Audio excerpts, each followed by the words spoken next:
you know, Jaleel White, who played Urkel, said that if you ever see me do the Urkel character again, just take me out and put a bullet in my head and put me out of my misery.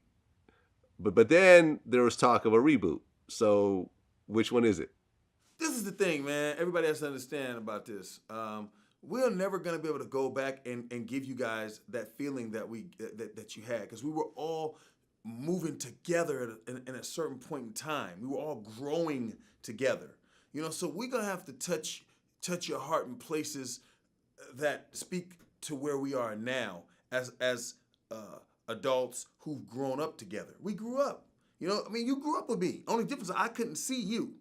So there's an affinity, you know what I'm saying? But what it does is it allows me to embrace you because of your empathy, because of your enthusiasm. It allows me to embrace those fans. So I think with Jay, man, Jay don't want to disappoint nobody, because what he did is just, bro, like, ain't nobody ever did it. I don't, that dude, man, that dude played 3-4 characters, man. That dude, man, that's one of the baddest dudes, man.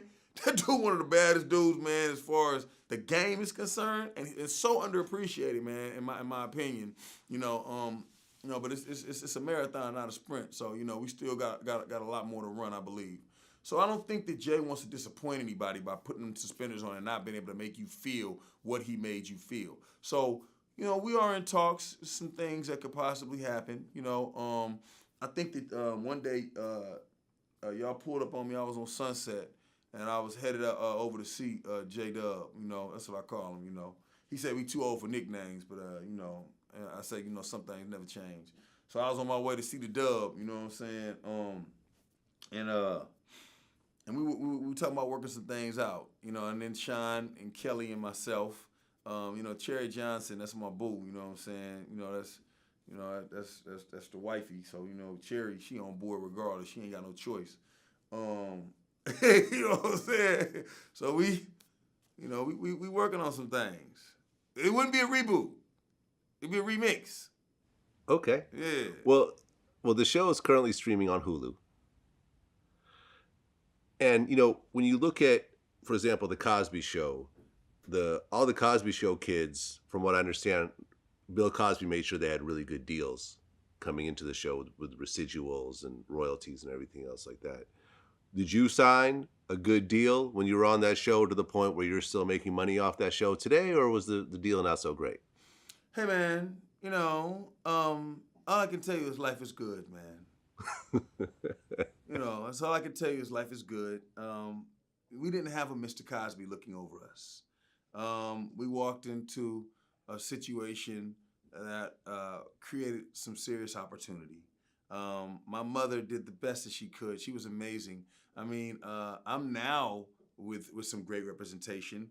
Shout out to Andrew Ruff, who's just an amazing guy.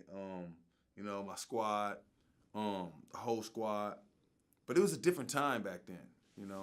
But I can tell you life is good. And that's why I just continue to work, man. I feel blessed. I just played James Brown on American Soul, which is something I never, ever thought would have happened. And this is why you have to let people do their jobs. Robbie Reed, I love you. Robbie Reed, she cast me in as Muhammad Ali in the Don King story. She cast me in Next Day Air. And she always puts me in Kingdom Come as Royce. She always puts me in these roles, and I'm like, I just don't see it. And there's sometimes where I've talked myself out of roles. When Robbie's wanted to see me, I'd be like, Robbie, I don't want to waste your time. I don't want to waste my time. I'm not finna come in here and come do this. There's so many other roles I'm sure I would have got if I would have just showed up. But she sees it. Casting directors like Leah Daniels Butler, who's another amazing. She cast Empire and Star and so many others. She's coming to America too. You didn't let me be African in that, but it's okay. I still love you anyway. I could have been African. Yeah.